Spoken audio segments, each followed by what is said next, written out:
call. All right, Mac Rossi, Delighted to be here. Cameron Kramlich, Barbara Fenney, Robert Laurie, Carly Borchard. We have a quorum. Stand with you. We'll do the allegiance. I pledge allegiance to the flag of the United States of America and to the republic for which it stands, one nation, under God, indivisible, with liberty and justice.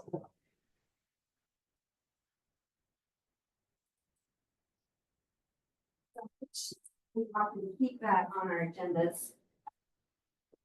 Okay, moving right into general public comment. The comments you heard in this item will be limited to 3 minutes and may pertain to matters both on and off the agenda. This advisory board will hear public comment during individual action items with comments limited to 3 minutes as well. And comments are to be made to have as a whole. Does anybody have public comments? We don't have anybody online. I see no one signed in other than myself. Oh, I see. I'm sorry. I see Joshua be online, but he does see if he has his hand raised. If you're online, please feel free to raise your hand. He has his hand raised, so we can go ahead and let him in. Joshua, you should be hopefully able to talk. We can hear you. Yeah, I'm sorry.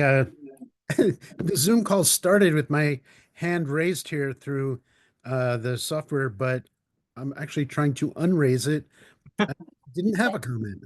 I will lower your. Thank Thank you. you, Josh. Okay, right along to approval of the minutes for the meeting of March 17th of 2025. Yeah, sure. I will make a motion to approve. Okay, do I have a second? Mac Rossi for a second. All right, all those in favor say aye. Any opposed, say nay. I'm sorry, who motioned? That is motion by Robert Lloyd. Thank you. All right, public safety updates, you're up. Awesome. Send these out to everybody. For the record, Jeff McCaskill, the sergeant with Washoe County Sheriff's Office. I brought some handouts with me tonight. It's basically our first quarter HAB statistics for you guys. It's for the entire county, but obviously, if you would direct your attention to the last page, so just so you flip this all the way over on the back, you'll see the statistics from this area that we're currently in, the West Truckee Meadows area.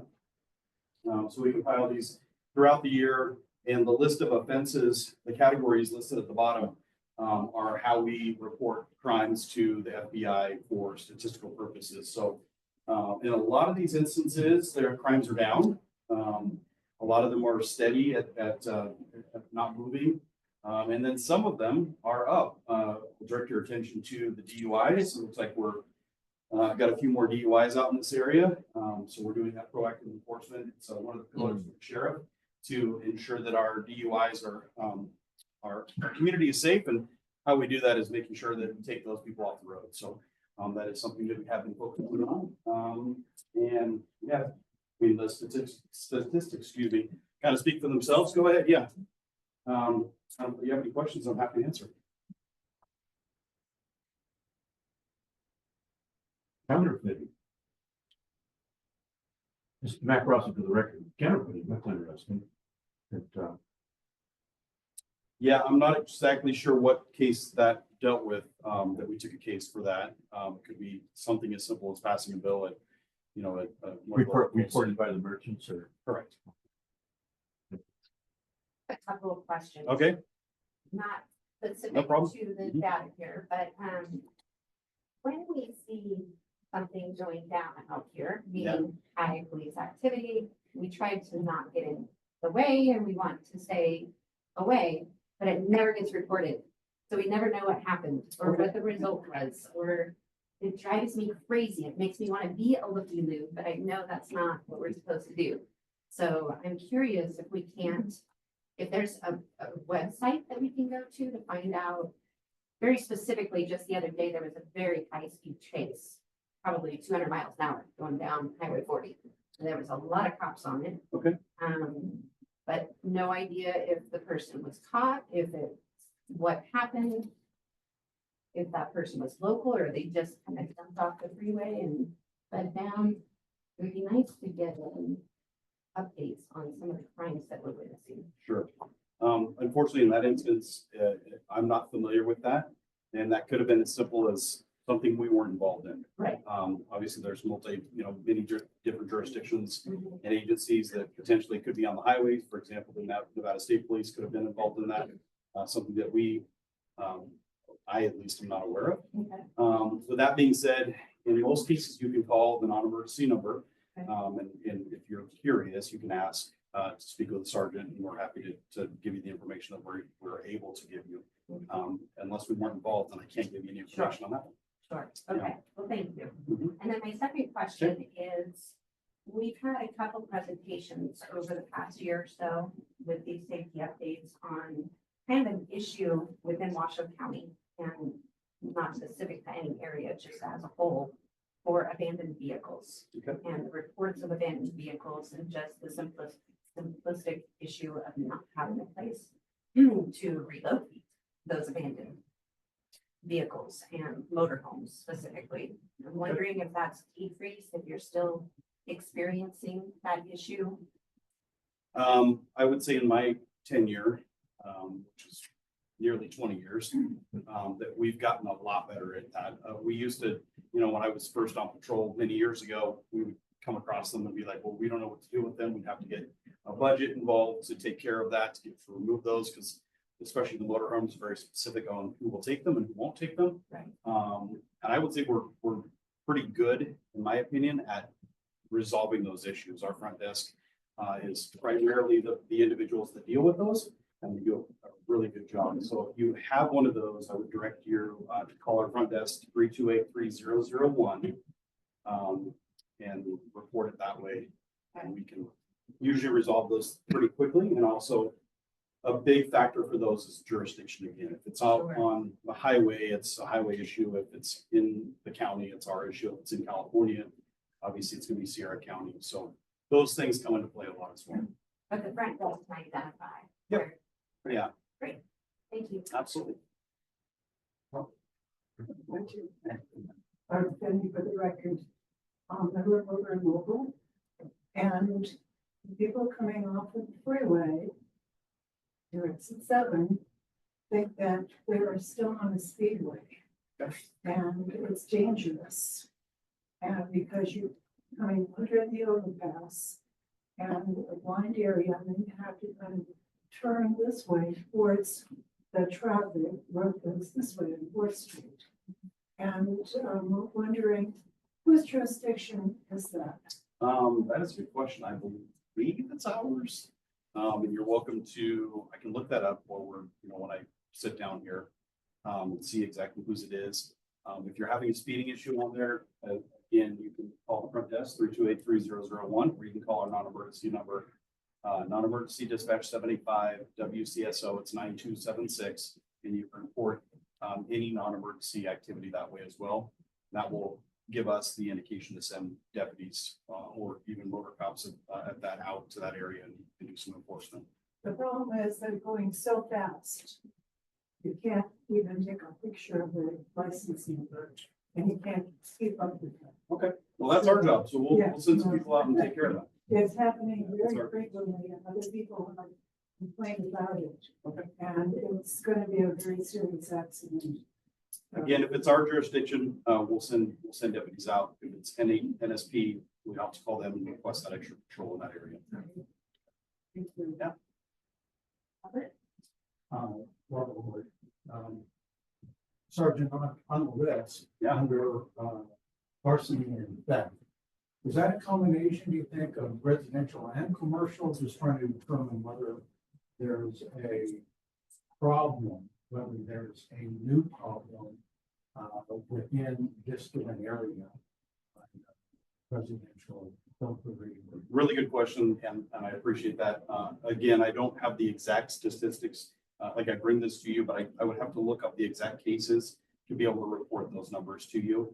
That could have been as simple as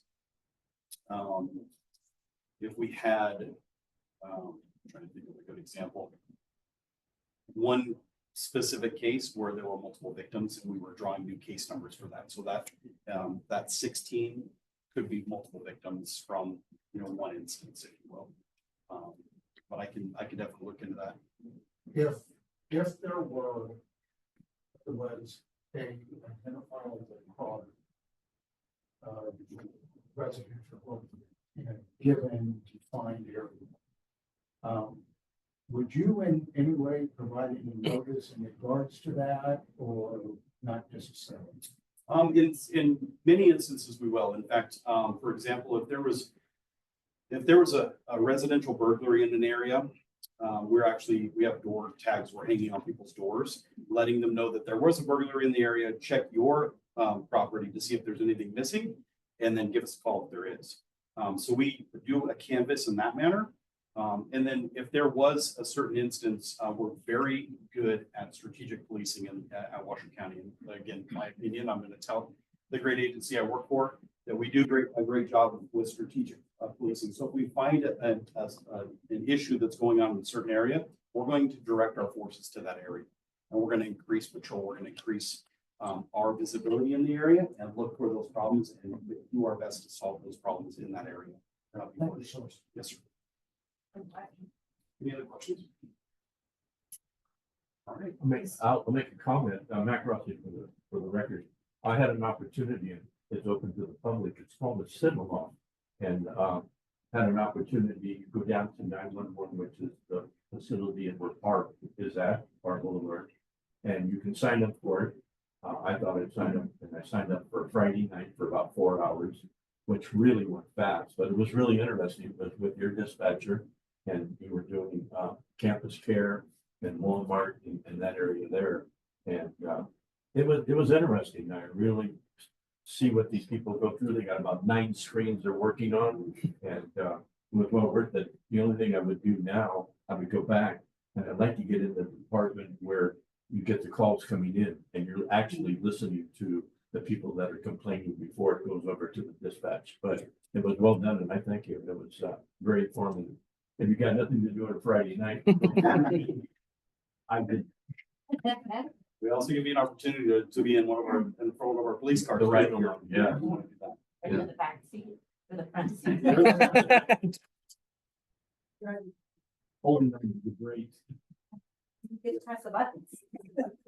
For the record, you guys did an admirable job when my son was sleeping out in his bus and some guy came along with a reciprocating saw and sawed off the catalytic converter. And my dog gave chase, and within hours, Sheriff's Department was on my door. And then he said, "We got a call from your neighbor from the next street over. There's a catalytic converter living in the driveway, and there's blood all around."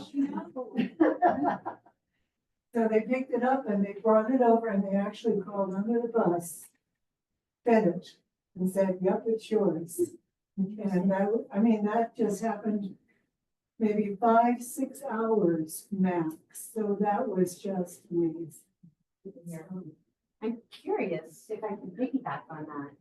Years ago, yes, it was, maybe I'm dating myself. I don't know when it was, but I still have the little stenciled decals that we can put on your catalytic converter. That's actually. That was a few years It was. How does that program work out for you guys? Is that a good thing or? We've definitely seen a decrease since we initiated that program. Fabulous. I, at the time, was the public information officer for the sheriff's office, and so I did a lot of work with the media to tout that program. And I'm not aware of a significant increase in catalytic converters since that big push for the stencil program. But it's still in effect and people can, To my understanding, yes. so they would just go to the Washoe County. Website and then you can type in their catalytic converters and it should bring you to the page where you can go to the different shops to get that stenciling done. highly recommend it for I'm everybody. very good at doing cabin conversion. Yeah, it's a muffler. Your muffler that has special fibers in it or something that are Metal. more valuable than gold. It And, costs people about don't think that. $5,000 to repair, I know that much. But it's your muffler underneath that's a cabin converter. Thank you for your positive feedback.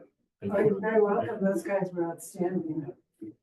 Our deputies do a great job. Proud of them. Any other questions? Two more of these for you guys. All right. you. Okay, we can move along, right? You're not under safety, you're under defensible space, is that correct? Yes. Okay, great, and we'll just jump right into item number 6. For defensible space and home hardening. Cool.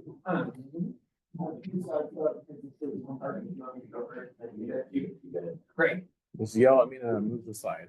sounds great. I'm Spencer Houston with the University of Nevada, Reno Extension Living with Fire program. We're the wildfire outreach arm of the university.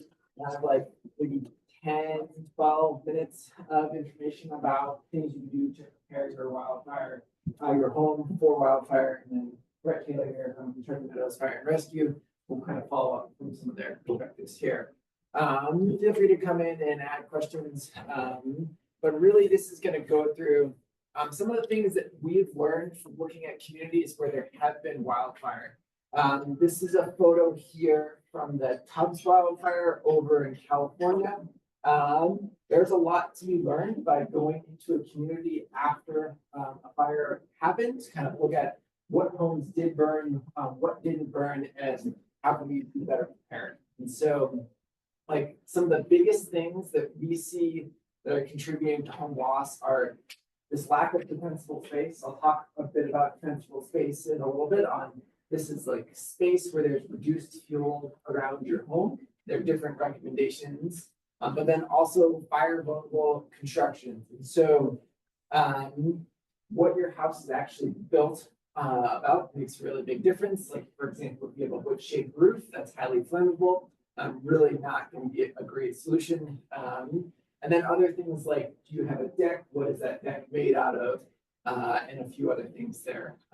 Also not on here is age of construction. Newer homes, because of newer builds, tend to be more fire resistant. And then things like manufactured or prefab homes are less fire resistant. So those are a few things that we'll talk a little bit about here. You can go to the next slide. Okay. Brief description on like the background of fire, just so you can help us understand why we are focusing on different things.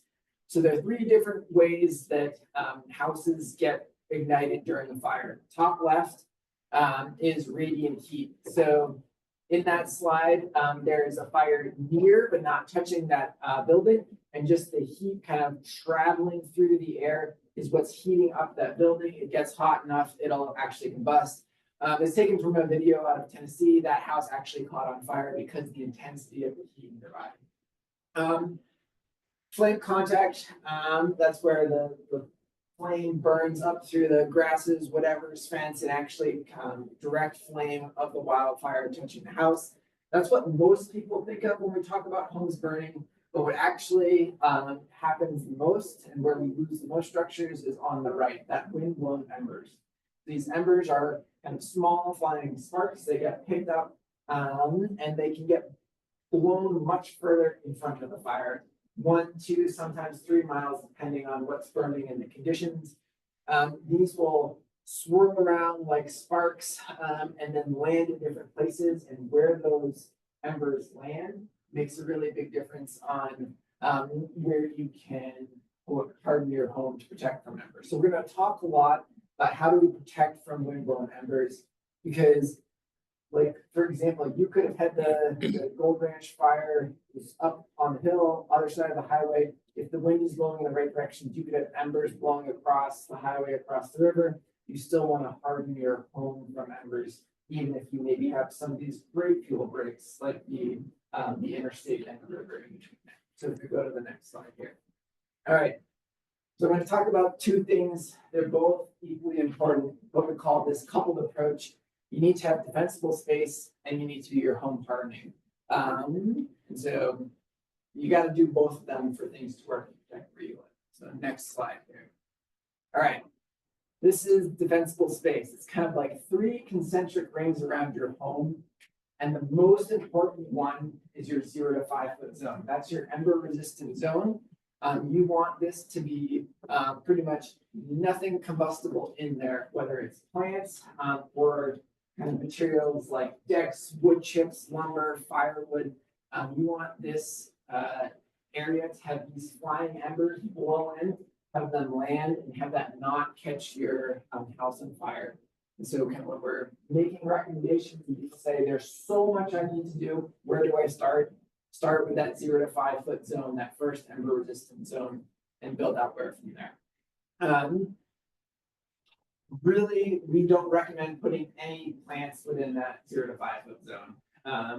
It's just kind of, if those plants catch on fire from embers, the odds that that catches your house on fire is much higher.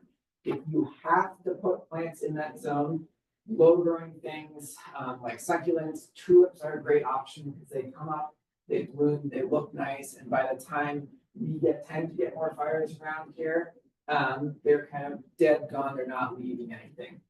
We did a pretty big push for several years to get rid of junipers. I have a friend who had a house just down the road in Somerset. They bought this great house and they had like 10 junipers stacked right around the house. Those plants are incredibly flammable and pose a really big risk because they catch on fire really easily. It's a great way for your home to catch on fire. So special shout out, if you still have a juniper around your house, get rid of it. The next zone out is that 5 to 30 foot zone. We call this the wind cleaning green zone. The theme here is the further you are from your home, the kind of like more vegetation and plants that we're saying it's okay to have in there. And so you want not that much. Things like grasses are great in here. Like if you have a nice green lawn, great. But you have to kind of keep it maintained, not have it build up. If you have shrubs or trees, that's okay. Just sparingly with space in between them and space between that bush and your house or other bushes where they're less likely to catch on fire. You do a really good job of cleaning out your dead material. Cheatgrass or other invasive grasses that will come in, grow in the spring, then dry up in like a few weeks. Get those out of that zone. And then finally, we have our 30 to 100 foot zone. This is where you might have kind of some of your maybe more less landscaped areas where you have shrubs and trees. A good rule of thumb is you want 10 feet between tree canopies. And that can be like an average. If you have a couple trees close together, then give some more space between them and some of the other trees. Or if you have shrubs, I have a graphic on this, I'll show you in just a little bit, but you want double the height of the shrubs of space in between shrubs. So if your sagebrush plant is 2 feet tall, then make sure you have at least 4 feet between that shrub and anything else that might catch on fire or other shrubs in there. All right, and then the last thing I want to say here is this 30 to 100 foot zone. The actual size of that depends on your slope. If you're on a steep slope and the fire might be coming up to you, that's when you might want to consider extending that out towards maybe 150 to 200 feet because fire is going to burn faster uphill. And so that's kind of where I'm getting this. You don't need to cut everything out of this zone, but you do want to have clusters and clumps. They're wonderful ways you can make beautiful looking landscapes by doing what we call a mosaic pattern, where you have patches of plants that look good together in a cluster. Then you have some green grass or hardscapes kind of separating that so it's not continuous fields. Maybe you have some early spring bulbs. I've seen people do really good work with putting boulders in their yard. That's great. Adds some like vertical relief, but isn't actually going to catch on fire. Go to our next slide here. Yeah, great example of something you can fix. Because of kind of humans putting out fires in this area a lot over the last 150 years, we have pretty darn dense sagebrush in some places. Really the only thing that kills back the sagebrush are either some of the trees growing in or fire.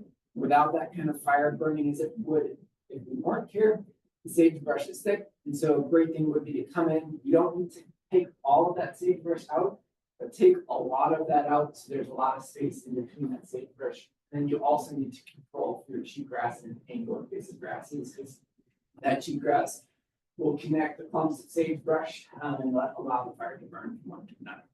All right, next slide, please. Here's that example, space between height of shrubs, but that also means you're not having a continuous source of fuel between those two. So if you have 4 feet between your sagebrush and you have cheatgrass connecting all of those two, that's not actually doing you any favors. That's kind of where you want something that's not going to spread fire, like green grass that's mowed down thin, or hardscapes or something. Cool. I think that's all my slides on defensible space.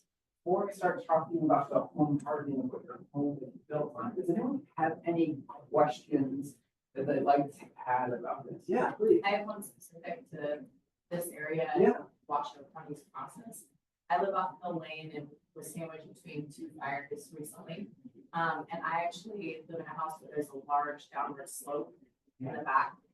My CCNRs don't allow me to do anything for defensible space. Right now it says because it's in there's 2 creeks in my property. And because those go into the Truckee River watershed, I'm not supposed to do anything. So is there a process to override that in order to protect not just me, but my neighbors as well? Cool.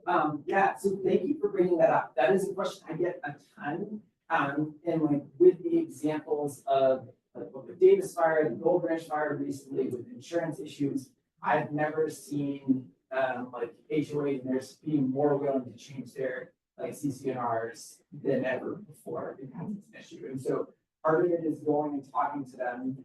I don't know, Brett might talk more about some of the work that he's doing with doing community inspections, but having someone from the fire department come in and say, hey, like that is an issue. Here are some things. Like we try to make this information like accessible and able to the public. People really listen to the fire department, and so they listen to the fire department more than they listen to us. And so Brett can add a little bit more to that during his talk. I think one thing is on those slopes, a lot of people think to protect from fire, you have to get rid of everything. And that's like really not true. Like erosion, protecting our stream environments, which are like ecologically important, is a very important thing to do. And so how we can go about and reducing some of those fuels that could be an issue with some nuance to kind of balance both erosion and other things going on the stream. There are definitely strategies for that. And that's kind of where bringing someone in to say, here are some options, these are things we can do. It's a great thing to bring that to whoever's building your CCNR. I don't know if you have any follow-ups to that. I guess my follow-up would be when you say bringing somebody in. Yes. Do you need a defensible space company or just a fire department? Yes. Exactly. So absolutely. This is also where kind of depending exactly on where you are, a great first step is like becoming a fire adapted community. Are you gonna talk about? No. Okay. So they're like groups or neighborhoods who become fire adapted communities. It's kind of like a similar to the CAP structure where you say our HOA or our neighborhood is going to take steps to be better prepared for fire. They fill out kind of assessment, work on those. And so there are peer leaders in their area, or maybe someone could become one. You can also reach out to making sure if someone Truckee Meadows fire, the district, they provide free defensible space inspections. You can bug Brett for his phone number, because that is something that they do as well as a great service. And so take advantage of the free service as well. There are companies who will sell those to you, although Brett and I often put on trainings to help train those. And so you might get a person who's training them to do it for free rather than a person who's paid you. Although Brett won't actually pull your weeds for you. Yeah. Any other questions on? Cool. Let's go on to the next slide and then we'll get into defensible space. Perfect gives just an example of how I might want to extend that zone in a very steep slope for the defensible space. let's head on to the next slide, please. There we are. Okay, so home hardening, I'm gonna kind of not go through everything on this list. But what I will do is I'm just gonna borrow this for a second. So this is a resource that I'll link to at the end of this talk. It goes through the details and like technical specs and what you want to do for all of these things. So take a look and use those. Yeah, and so that's a great resource as I go through these things. I'm just gonna hit on the biggest ones here. So if you go to the next slide. Cool. Vents, very important. We live in an area where we get a lot of moisture in the winter and then it's kind of dry in the summer, but we need our vents to actually work well and let moisture out of our house. But that is a place where embers can kind of get into the building. There are tons of examples where the fire front passes through. And then the next day, a house just looks like it burns up from apparently the inside. That was embers flying into this area during an actual fire. It's almost like being in a snowstorm where snowflakes are flying around with the wind. But instead of snowflakes, they're kind of these hot burning embers. They can go into both basement and attic vents. They make kind of name brand vents that you can put onto your buildings. But a non-combustible screen that you can get at the hardware store that's 1/8 of an inch is also really well and effective. There are things people sometimes put a 1/16 of an inch mesh on there as well, but then you do get running into issues of ventilation. The 1/16 of an inch vent is more likely to get plugged up with dust. And then if your home isn't actually ventilating the air that it needs to, you can have mold problems or other issues. So that's why we do an 1/8 of an inch in there. We want to make sure you go through and actually make sure they're not chewed up by an animal or they're actually unplugged. Next slide, please. Cool. So eaves are another big one. This is much more expensive than vents. But open eaves catch heat. Let's say you didn't do what you were supposed to in your 0 to 5 foot zone, and you have plants right up against the house underneath eaves. That heat is going to go straight up. And when there's an open eave, it kind of just catches the heat rising in there and makes it much easier for that kind of top part where those circular vents are heat up enough to catch on fire.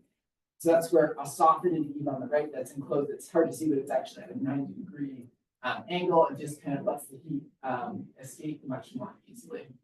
So next slide, please. All right, here's another big one. So any place that you have like pine needles or leaves blowing around your house in the fall and accumulating are places where embers are likely to accumulate, especially along the edge of your building. Doing more or having more non-combustible siding is always great. But based on some of the studies from the Insurance Institute for Building and Home Safety, it's really a 6-inch non-combustible siding like concrete. I've seen really good examples with just like stone lining. That's great at protecting your building. You don't have to go crazy. It doesn't need to be 10 feet tall. From the studies, 6-inch does the best. You turn the bank for your buck there. More certainly won't hurt. It kind of depends on where you want to prioritize putting the money in. All right, next slide, please. Okay. Decks are another big one. Places where we lose a lot of homes is the deck catching on fire. So treat your deck like that 0 to 5, like your home in terms of building that 0 to 5 foot space around there, as well as the space underneath the deck. People love to store things like lumber. It's great, it's convenient, it's out of the way. Things just get dry in there. You have cheatgrass, you have pine needles, you have other things accumulating under there. It's just a very receptive place for embers to land and catch things on fire. The heat goes up, hits your deck on fire. And so replacing your deck with like plastic or non-combustible board like Trex is a great option in terms of doing that. People will also sometimes enclose underneath the deck to make it so that they clean it out and they keep combustible material from building up underneath there. Let's see, can you go one more slide for me? Yes, all right. So the interface between the deck and the home is a pretty cost-effective way to do some improvements. You still need to clean out your combustible material under and around your deck. But if you don't have the budget to fully replace your deck with non-combustible material, you can do the first couple boards next to the deck. But then also, like how we recommended a 6-inch non-combustible layer around your siding. We have basically like metal flashing kind of between your deck, your ledger boards and your wall to make it so that if there are embers accumulating in that 90-degree gap, the odds that that catches the siding of your home on fire are lower.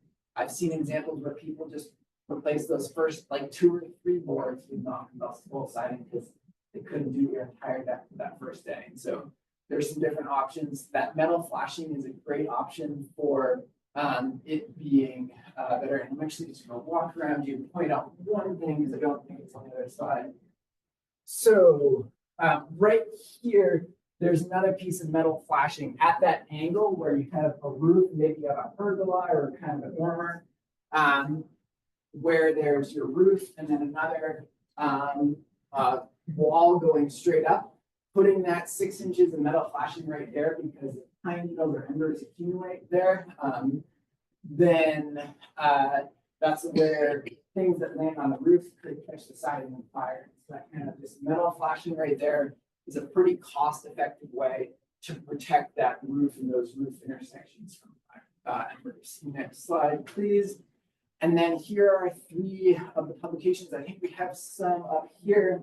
On the far right is the one that describes the defensible space. In the middle is the home hardening guide.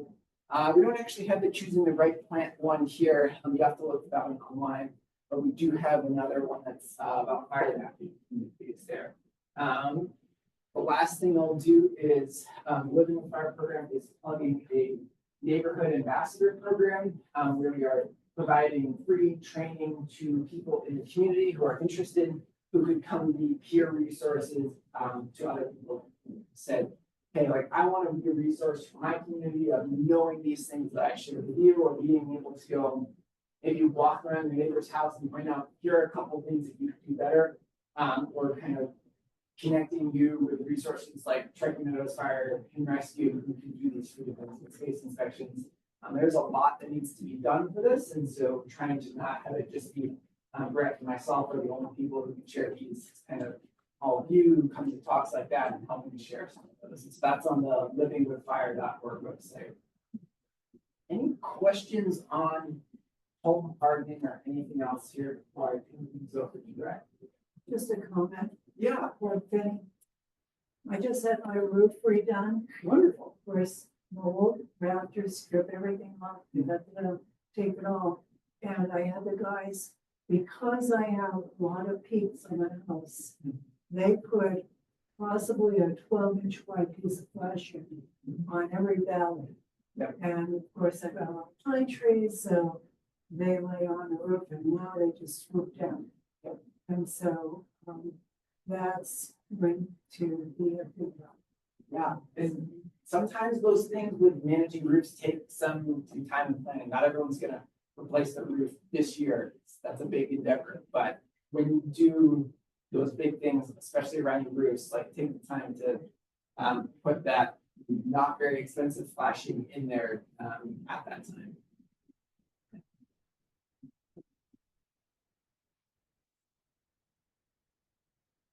Hold up, a quick. Hi, Brett Taylor for the record. Truckee Meadows Fire's WUI community coordinator. And so that's the basics of my job as I'm finding out in the job career is trying to reduce our all of our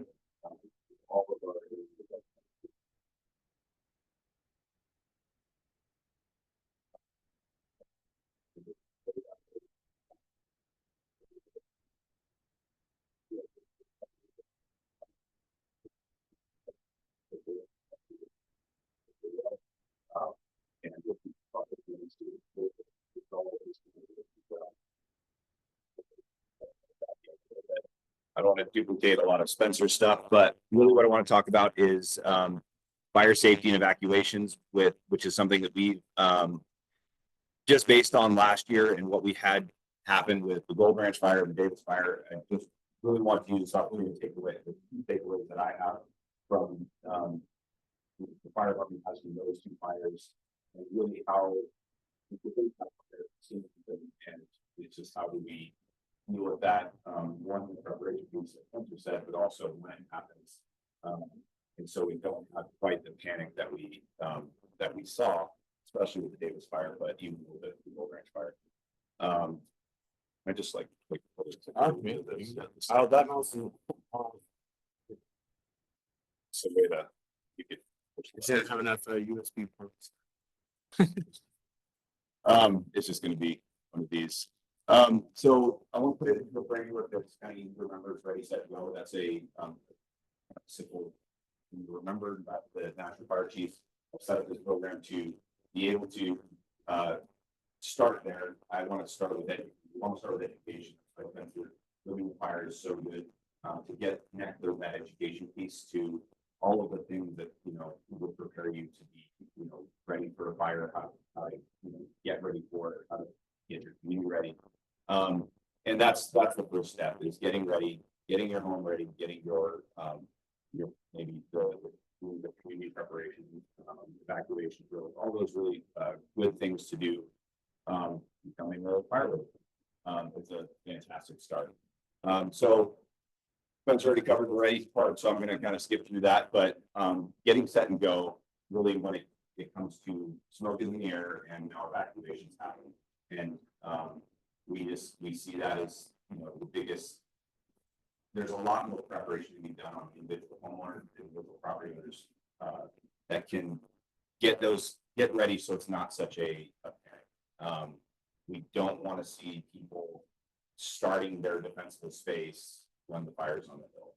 That's an issue, and that's what we saw a lot of. People weren't leaving their home because they were worried about all of their prized possessions, and I have to deal with them. You don't want to do that stuff. And so there's a couple tips that I'll have through this to kind of get us to being able to evacuate safely. But these are some lessons learned that I wanted to communicate with. One is getting prepared for the evacuation. What that means is doing the necessary action plan, making your little bag, doing all these kind of key things of like, well, the fire happens here, where am I going to go? What am I going to do? Waiting until that happens and trying to figure that out. Granted, or you just woke up, like Gold Branch fire. I think we were evacuating people at like 11 at night. I remember pulling the evacuation for that for the area to the north. And that's just, you don't want to wait till that time to decide, okay, now it's time to go. Really, we want people to leave when we start putting evacuation orders in place. And the warnings are, areas that we think are imminently impacted. So wait for us to say, now it's time to go. We prefer people just to leave ahead of time, leave early, and you're not going to be as frantic and you're not going to fight all the traffic. That's the big one that we saw the takeaway. We got kind of, I think, lucky Gold Branch shut down on 80, and they only had traffic going downstream and out the canyon. If it was anywhere else, or it was in Somerset was impacted, burning downhill, then we'd see so many more people trying to impact these roads, and we do not have the infrastructure to take that much traffic all at once. So that's where we see that something to really kind of prepare yourself for what's your evacuation. It's always going to be different. The situation is always going to be different, very dynamic. But I can't say like if fire is here, go here. That's really hard to say that. So I always point you to the front of our app, roadmap.com. I'll kind of give you an easy place to find all this stuff on the emergency management website. But that's a good resource in the book market because I might want to look at it. We have a fire anywhere around here. So I have a question. My next door and Barbara had posted it. They made a comment if you're mobile, you want to evacuate because you have food. Be very. I'm not going to say we're going to shelter in place because that is a tool that fire managers might say if you can't get out and you're going to shelter in place in your defensible space. But more often than not, we're going to say evacuate this area. Now, mobile faces its own issues because you have three other communities trying to evacuate through your single roads, and that's a big washout for us. Which is why we try to use this tool to message as quickly as we can. So we're not behind the curve on people getting the message as the fire is pushing their door. We want people to get this message, which is about as fast as we would be before, to get the message and to leave before the fires really even impact you. Maybe it doesn't even get there, but you've already left. You're not fighting traffic to get out. So it's going to be a different message every time you say it. But we're going to have to expand into that. Don't let you watch alerts. Get the up-to-date information, what we're telling you to do. So all those reverse kind of stuff, text, the email, all that stuff will tell you where to go, what to do. So that's why I really want to get across those notifications. Couple other just I think over maybe broad generalizations is that we can't be everywhere. So don't expect that, okay, my house, I didn't do my preparation, but my neighbor did, and so I should be okay. They're going to defend my house because the fire department's up by pay taxes for. When those incidents happen, we are hundreds of houses impacted by fire. Davis fire was for 2 days, and we still didn't have a tree. We never get enough fire to put one fire in per house. So I was actually trying to communicate that to I lived off the lane on the street, and he loved his junipers. Trying to tell him, get rid of your junipers, and I'm trying to get it back to the point where I can't put an engine at your house in the case of fire danger. So really, if you do this little bit of work, then maybe they're more inclined to do some structural protection on your house. Instead of your neighbors work way better. They're going to decide to save that house before they save yours, just because they did the prep work before you. So that's kind of the carrot maybe, is that you're more likely to get help and get from first responders that are having that triage decision of where do we put our resources in that situation. We don't have enough people to go around. So it brings it back to that individual accountability. The fire modeling, that was a big question with the Davis fire. Like, well, why didn't that happen? We had these fire models that we're expecting it to go all the way to kind of move and didn't. Bull Branch is kind of another example of where we didn't have the advanced model, but we had red flag for it. And really, I think what saved that fire from growing into Reno was that giant development fair spot that went on top of the hill. Attachment caught that fire on the top, and we didn't have to put a bunch of resources up there. It's just a little piece of fortune from that time. And so, but either way, we were expecting it to do that, and it didn't, thankfully. But understanding, you hear the modeling, you hear the messaging that's saying, hey, this is what we expect to do, listen to it. Don't discount it because they were off that time. It's just because we had something planned out in our favor that didn't. So, and the same goes for the branch. So, last point on the system that we have, the National Ordering Prioritization of Fires, that's NCWeb. Anybody can go to NCWeb about any fire. But the system of ordering resources works really well. And so kind of the thing that we learned, without learning, but new from the Davis fire is that we have all these processes and agreements in place that fire managers have set up over the past 20 years. And we had every single one of them working for the Davis fire, and it worked really well. We got everything we asked for. We didn't have everything we wanted. We got everything we asked for because we were national priority. We got within a couple hours, and every from Tahoe that could spare it. Yeah, people were coming over from Elko, things from the south. We had Cal Fire, like all these agreements we had in place worked really well. So that's a good takeaway, is that the system works. Obviously, we always want more fire engines, but we have. So, any questions on those takeaways? Want to go through quickly on evacuations, on just some key things that we really want you to prepare for. those are the ones I'd say are the most important to put into an action plan. Build it for your house. It takes 15 minutes. Just sit down with everyone in the family, go through those points and say, if X happens, then we're gonna do Y. Just a building that prep work will save the strain. I think chaos once the Verdi is kept. Likely will happen at some point. And then the go bag, there's great examples of the Red Cross. Just get that ready now. Don't wait till fire is happening, or maybe it's not even pushing your home, but you don't wait till then to get the go bag. It's prepping all that stuff, and it's in your trunk or next to the front door, just something you can grab, throw it apart, and get ready to go if we start messaging for evacuations. But anyway, there's that's all the resources I would say are the most important to have for any emergency in Washoe County. So Smart 911, you sign up on readywashoe.gov. You can find all of that. It's Washoe County. Just search readywashoe.com. You can get to the emergency management website.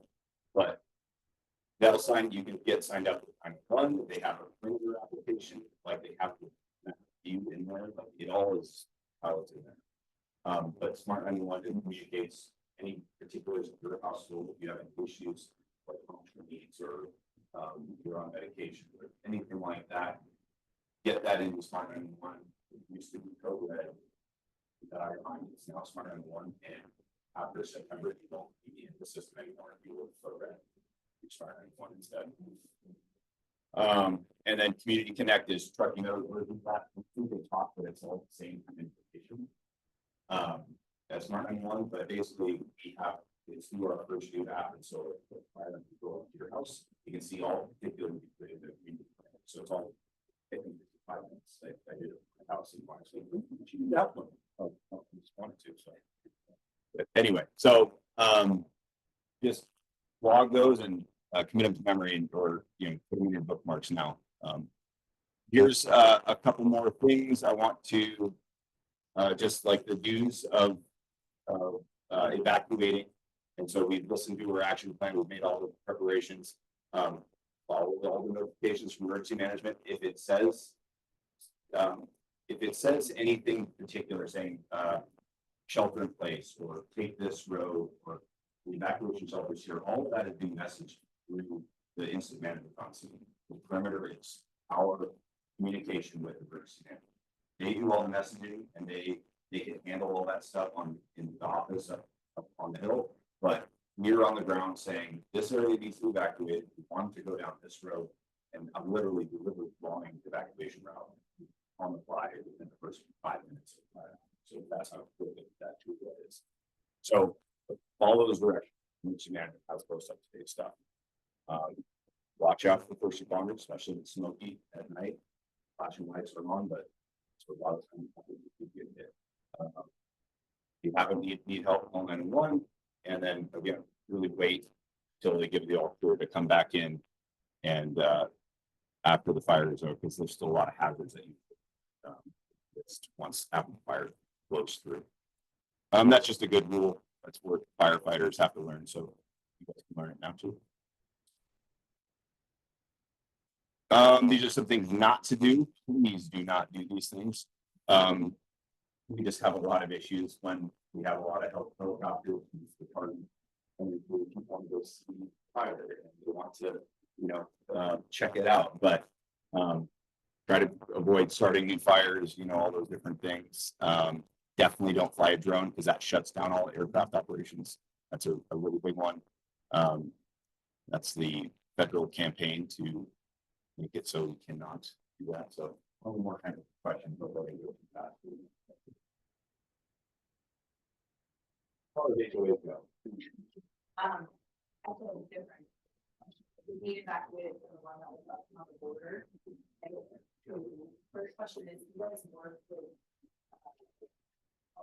residents, and how does that work? Because Yeah, so we have a protection agreement with Sierra County. So they pay us like $50,000 to respond to all their calls. Once it's a wildland fire, and all that goes out the window, because it's such a tight agency. events that we for service, they go through everybody to those kind of fires.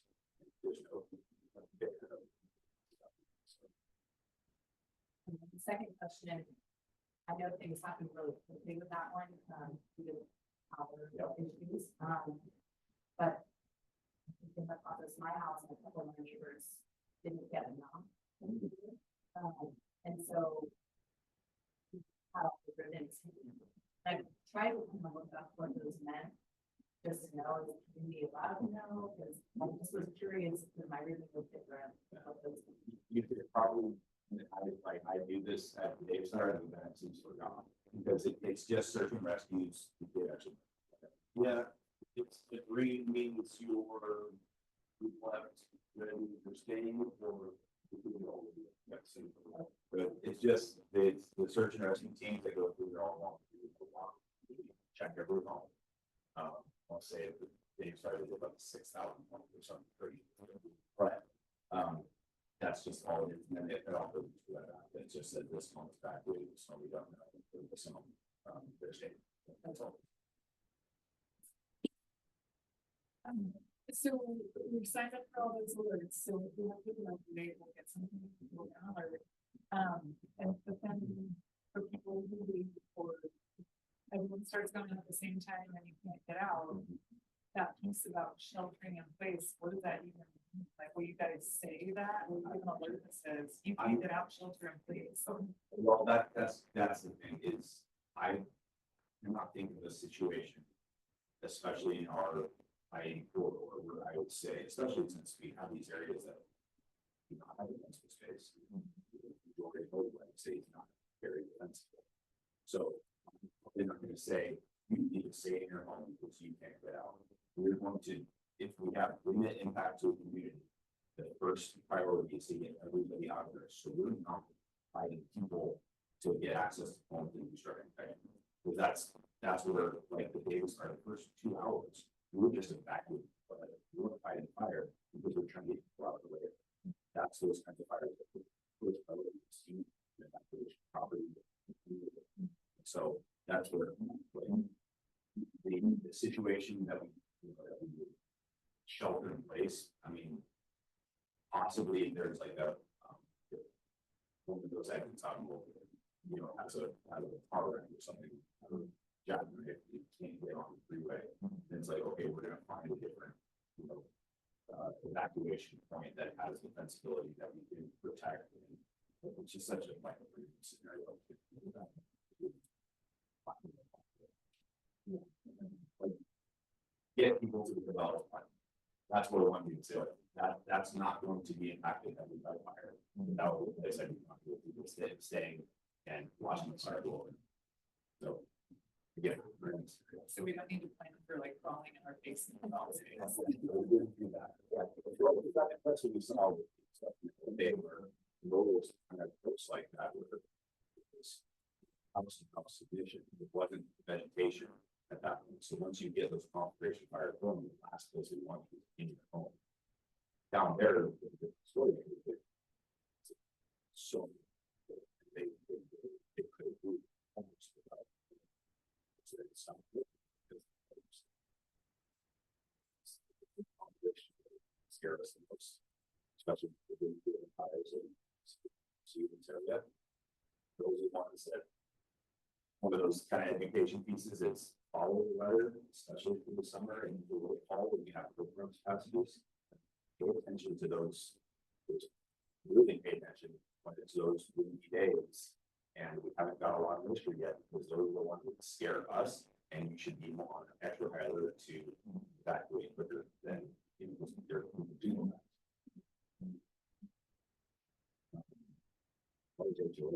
To address the CCNR issue, which is weird that like the CCNR would be counter to the fire safety. Usually they try to address that. And I would say that CCNRs should be getting like a lot of them that we're working with the south end around the side of getting massive update. A lot of this, I'd say something to look at would be the 2018 or now the 2024 Roku. It's kind of doing some of that stuff into the CCNRs, which has defensible space built into it. It has, you know, kind of, it's not as detailed as the Living the Firehouse, but it's a good place to start. And it's like written for like a developer standpoint, so it's not a high cost to get somebody to put a defensible space into their skating, you know. So that would be a place to start, and always have to talk to it.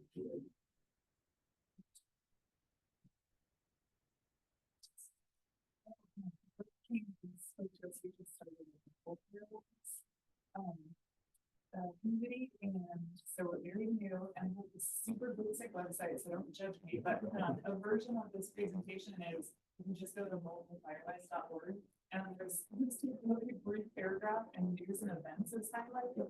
Click on that, and then it's called the Wildfire Preparedness PDF, and just click on that and this presentation is there. It's yeah. Yes. I think that it should be included that areas will be allowed to move in a certain order. And not more home a bunch of people in. And that study was made to know that several years ago, before all of these technology systems were in place. And so that's a big relief to know that if it's sector by sector. We get a hard, we still kind of do, we have a hard time reaching all those people, especially in the middle of the night. We would knock the doors at night, and that's where it's, you know, it's really hard to get through to those people that are asleep or don't have the locations. So it's helpful, have a lot of tools, still definitely working within the community of HOAs to have like some notification procedure as well. You know, Montrose maybe on so, but they've got like their own messaging system that will message out to all the different homes in Montrose, which is, you know, a fantastic tool that we, so as soon as we get an evacuation, we also message them, we'll do an additional message. It's just all up to working with your HOAs to Couple little things. First, I'm not even really sure where to go with it, but I figure I might as well mention it. About a year ago, maybe a little bit more, maybe 2 years ago, we were looking at potentially trying to get Verdi to be a firewall. Our issue is that we've got 500 HOAs, all separate. So we would have to get each of those HOAs to either do it independently or like one of us become running source that those HOAs would then feed into. And I'm not gonna lie, it was an absolute daunting task. Trying to get the appropriate contacts at the appropriate HOAs. I know Mac really put some effort into that because I work full time. So it's still something we did have community on it. Our community was very engaged and interested. But I just, like I said, it was daunting to me as an individual to say, okay, this is what we need to do. So something that was the first I've seen of it, that the Southwest region did last. They wanted more community across community property. So we had 2 different HOAs representing 15,000 people come in and they all sit down in a meeting with a bunch of government officials, you know, trying to get answers and lessons learned. They inspire a lot of different stuff. And so they want to commit to more like that community boundary fix. And so I don't know if there's a good way to go about it. I would say Firewise is a nice like recognizable symbol to start with, but it's not a symbol on like organizations. It just kind of gives you guys the initial push to get an umbrella of, you know, Firewise recognition over the top. Like we have a lot of Firewise communities within Verdi, around Verdi. The issue is getting all those people that don't want anything to do with it. Don't want anybody telling them that's good. Well, I was fortunate not to run into that, but I did run into I don't be known as the HOA crasher of Verdi.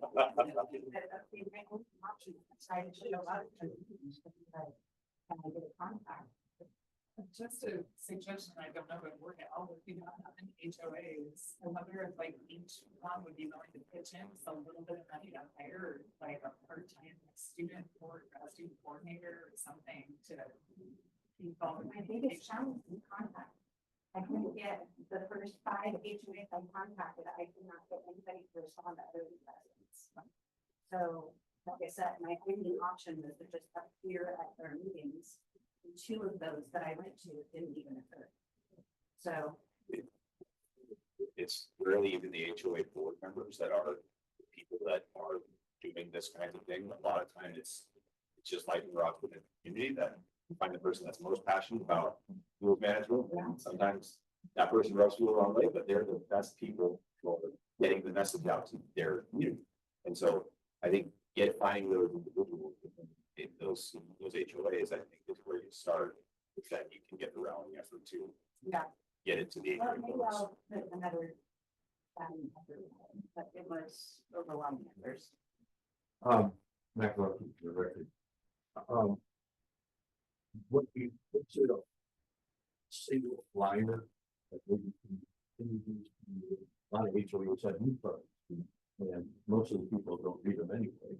But if you have something with some insert, that we can insert with our newsletter. And if there's something like that that we can get from you, There is, I don't know if there's one that like fits that bill, but that's easy to make. So I think that's something, yeah, like why not? Like, I'm happily finding the right publication. It would just be like, you know, more long, like broad, like get Firewise, here's some things to do or organize within it. and maybe, I'm sorry, just one second. You going to you, or you could set up something for the university, and could we did a hold of the HOA and said, well, here's one of them. Contact you and get whatever you want to put in the newsletter. And I'd say most of the newsletters, nobody reads anyway, but if there's something that falls out, then for fire, then maybe there's an opportunity with the numbers and stuff like that, that would be something that would be more official than us printing something they won't read anyway. Yeah, absolutely. Spencer, you didn't for the record. With you and I on the Living the Fire program, we have a forum on our website, livingthefire.org, or can request publications. If you're in Nevada, we'll check them out to free. Just like a box of the things that Barbara has over there, or other pieces. That's one of our jobs that we do in the community, is help to get those things out there. And so, Which is great, but I'm looking for something that's single. So when we get it, we'll open it up and it falls out.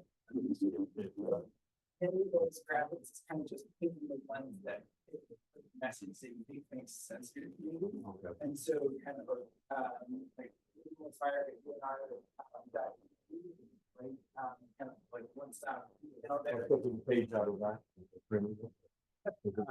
So PDFs for all those you share like hey, it's a slide. So that is something that our organization is.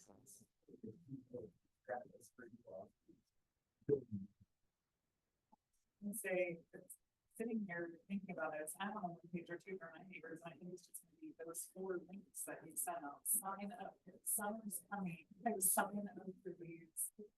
911 for this. What was your name for the record? Oh, yeah, sorry, not block, yeah. Just one question, I don't, maybe help you what we're going through.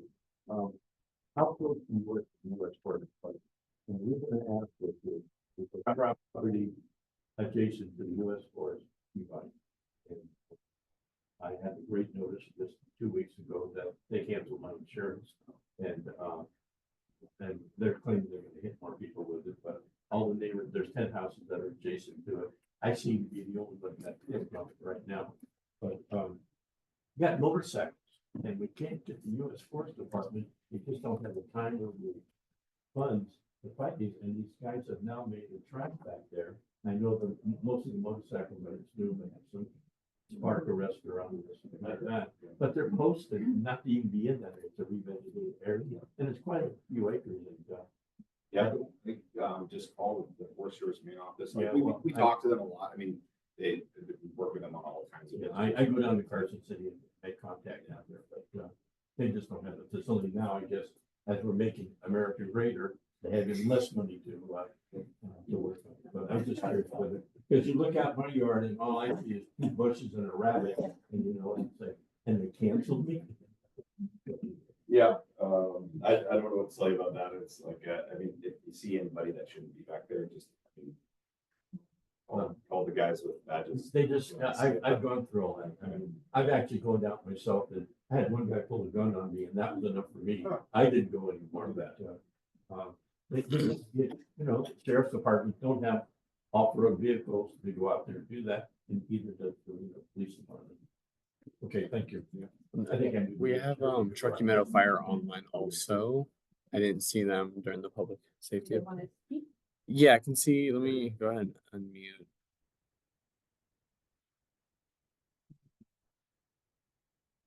Maybe. Martin, we're trying to get you access. Give us just a moment.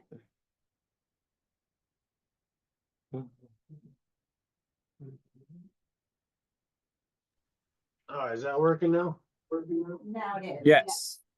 All right, good evening for the record, Martin Johnson, Battalion Chief of Truckee Meadows Fire. The biggest updates we have for you, other than what Brett has already gone over, the incidents for the month of April, we had 167 in the Verdi area.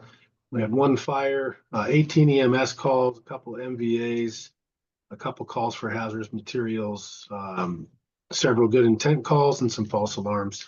Nothing real significant in the area. We are approaching wildland season, so the burning is closed. No more open burning.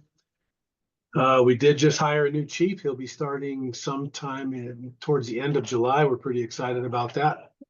And other than that, that's all I got. I couldn't quite hear the whole meeting with what Brett was talking to you guys about, but I believe the green waste is shut down for the year.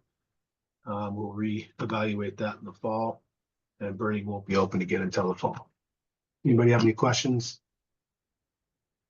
For that. I do have one quick question. Can you give us any information or any information on the new chief? Where's he coming from? So the new chief, he's coming to us from Stockton Fire. He was a chief there for several years. He was with them during the part of their economic downturn. He came up through the ranks from firefighter. He was an engineer and a captain, and did a stint in the fire prevention division, and then obviously became battalion chief and then the chief of their organization. He's got extensive background in fire, and yeah, he's excited to come up here. Awesome. Thank you for that. Absolutely. Any other questions? I don't see any. I don't see Thank any you for your online. time, though. Thank you for. Sorry for all the confusion. I've got 3 computers going right now trying to get the meeting going, and that was some struggles. We found you. Well, thank you very much. You guys have a good evening. You as well.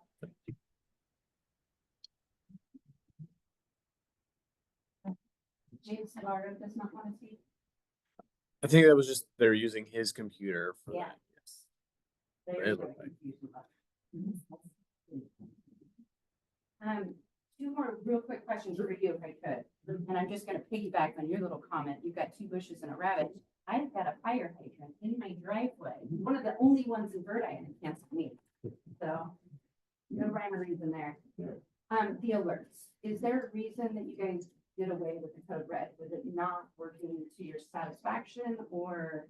As far as I know, the contract just ran out and they found Rave, which is Smart 911, was just a better service. Okay. And I think it had more ability to get through to functional needs issues. Like it just had better access to people with like disabilities. I don't know what that was. Gotcha. Okay, Yeah, Kelly, Bruce can better speak to that. That's just what I know.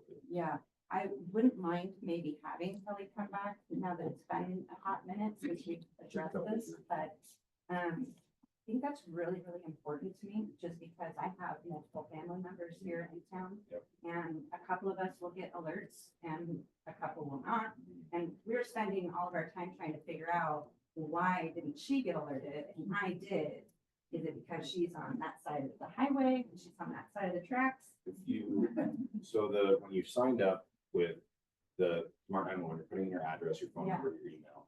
And so you're gonna get two different kinds of alerts. You're gonna get a reverse 911 push, which will just come off the cell tower, and everything within that cell tower is what's gonna get that reverse 911 something. And then the smart 911, it allows it to push directly to what you signed up with. And so you could be out of the country and you'll still get an email or text depending on what you signed up with.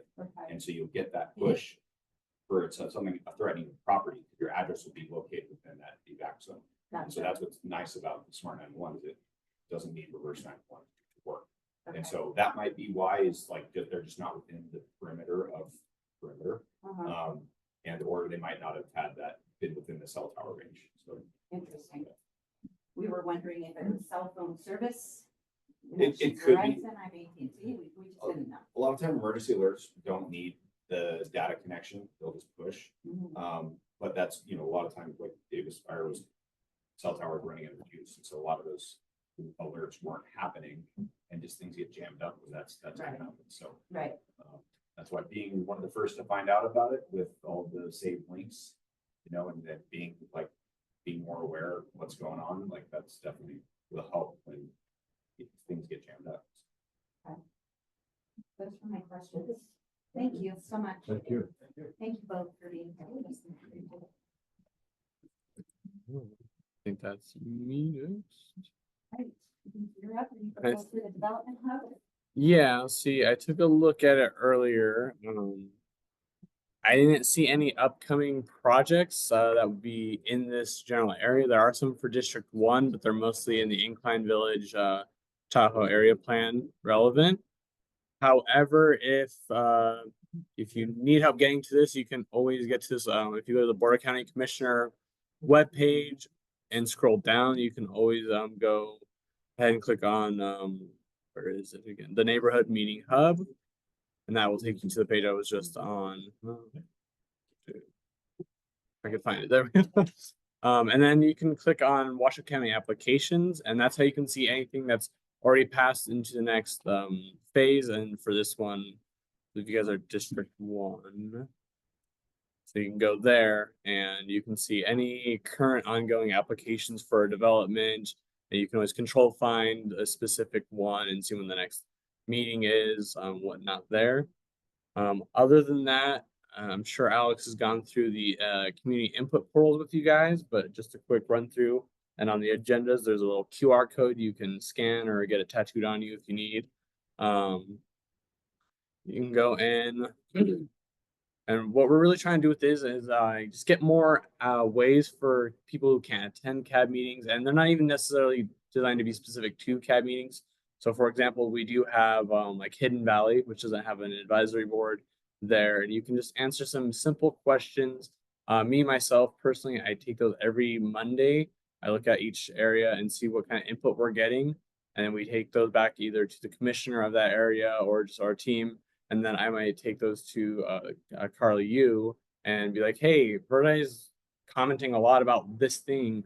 Can we find a topic? Or if we can't have it at a CAB meeting, can we still get some information out there? And so it's kind of the general thing we're trying to do with those.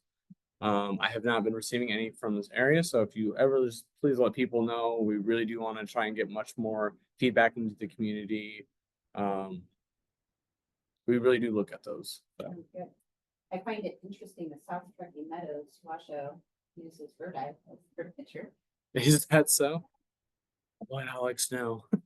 she does the images. It's also just beautiful, you know. And that's all I have. Any questions on that? If you signed up for the notifications through the development. Yes. Correct. The only way is if you forward those at the very bottom of the forwarding, it will say like unsubscribe from these. So like, for example, when I send those to you guys, I have to delete that because if you send that to your friend, they can unsubscribe me. So that's about it. You'd have to basically do that yourself to unsubscribe. But yes, definitely subscribe for those. And if you don't know what they are, those are on the stay informed right here on the, you can just literally just type in Board of County Commissioners on the Washoe County, sign up, just receive district news. It's that Washoe Life that you keep talking about. I don't know why I took that, but It should work. Normal.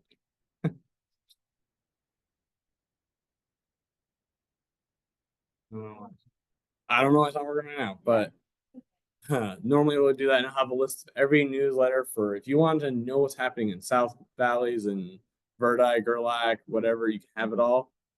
Or you can just do targeted into your specific area.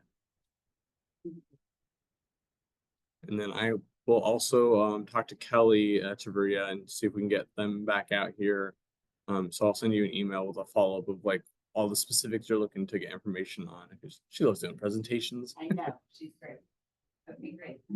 All right, so moving on to item number 8, which is tab member commissioner announcements, requests.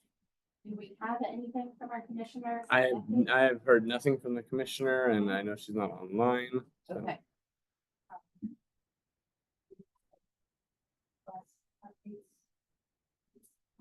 Just a little rundown on the booster station that's being built in Yes. Mobile. It's on that curve as you go around 4th Street. And it is a water pump station supposedly to pump water uphill up towards Sunset Bluffs. And I asked them if there was a problem with the water flow. And they said, not to our knowledge. Are you planning another subdivision? Or, you know, that Sunset Bluffs has more property up there that could be built out. And Sunset Bluffs is like 50 houses. And he's like, you don't know, we're just putting a pump station. I can actually share with you, back in 2016, they came out and did a presentation between Tumwa and at the VFW hall. And they stated very clearly that that was part of the infrastructure they needed for this whole area to be able to work. And that was their game plan, to put that in mobile. So they were anticipating a lot of this. And I'm willing to bet they can probably contact them, like one of the chief engineers at Tumwa. They can probably give them some feedback and details. But it's been in the plan for as long as I've been involved in it. Yeah, it was just a curiosity, and of course, with all of the new development that's going on in Verdi, it's logical. Yeah. I will share with you guys the 2 updates that I requested, and I'm just putting this on the record. I know you're already aware since we emailed, but getting a status update on the R2C multimodal study. As we all know, a lot of great improvements came out of the initial study that they did, meaning the egresses from all of the different on-ramps and off-ramps have been improved. All of the fencing for the wildlife that came out of that, and numerous repairs came out of it. But my big concern still hasn't been addressed, which is South Verdi Road, coming off of Boomtown and coming down that back street. The biggest issue that I was kind of, I'll say demanding, is that guardrails get put up on that before school buses start traveling it and hundreds of vehicles start coming down that road in the winter. And it's just been put on hiatus. So it's our next project to try to follow up with. I did meet with RTC last week and asked them for an update, so they're going to try to make it to our next tab meeting. And then the second update is I'm hoping for an update from Washoe County Parks on the progress and timeline for the trailhead that they're doing at Riverbend.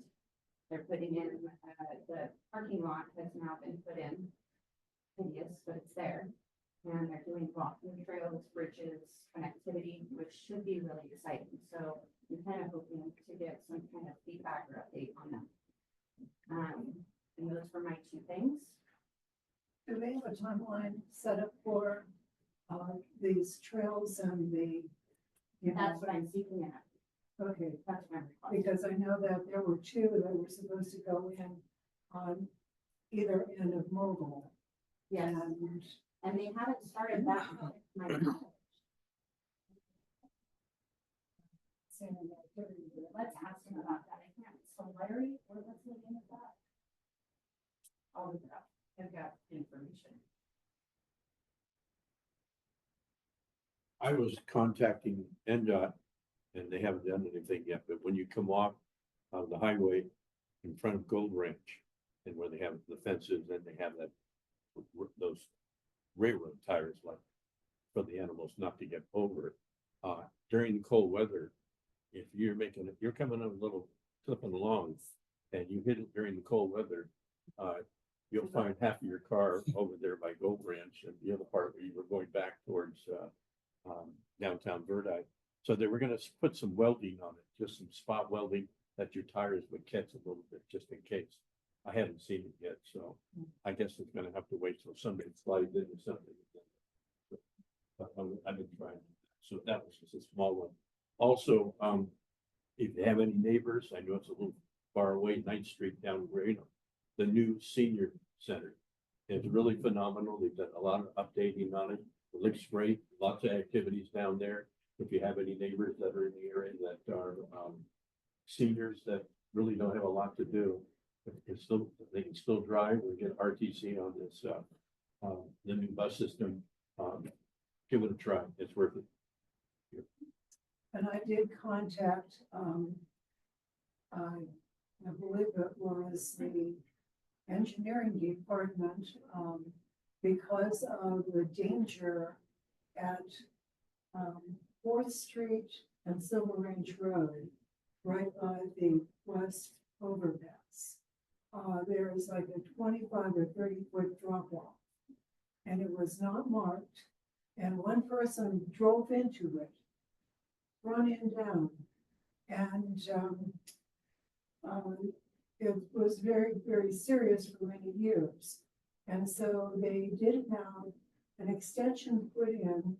The gas company came in and put in an extension that needed to be done right by that bridge. And then they pushed a lot of the soil down so that it would not be quite the drop off. But still, you go down there and you don't see anything because all the willows grow up.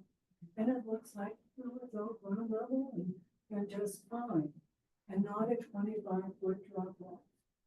And so I'm not sure if they're finished with that or not, but I made the bike group, the peddlers, aware of the fact that somebody misses that curve. I mean, we might not find him for quite a while, him or her, so I'm waiting for more progress and then I'll get back with you. The government works slowly. As we know, we've been working on a project that doesn't really reflect here unless you're going down North McCarran, where just before you get to Rancho San Rafael, you're going east, and there is 800 apartments up on the hill. And all those residents come down and they have to make a right-hand turn. And that's the only way they can get out of their And then facility. they flip a U-ey. Yeah, they got two. Yeah. And Carl and I have been working on it for 9 years. And it finally, they're putting the signal up. They're putting the signal. And then another one on 7th and North McCarran, where Bank of America is. There's a bus stop there. 6 years. Finally got that moved because it's been on a right-hand turn lane. So I think what happens, you just become so annoying that they just said, do it just to get them out of here. All right, okay, let's move along and get people out of here. We'll go to item number 9, which is general public comment. And again, this will be for items on or off the agenda. Do we have any? Okay. Do we have anything online? No raised hand? I see no raised hand. Great. Then I'll make a motion that we adjourn. I'll second that. Great. You got it. All those in favor say aye. Aye. Any opposed? Didn't think so. Guys, Yeah, thanks thank for you. coming tonight. Please come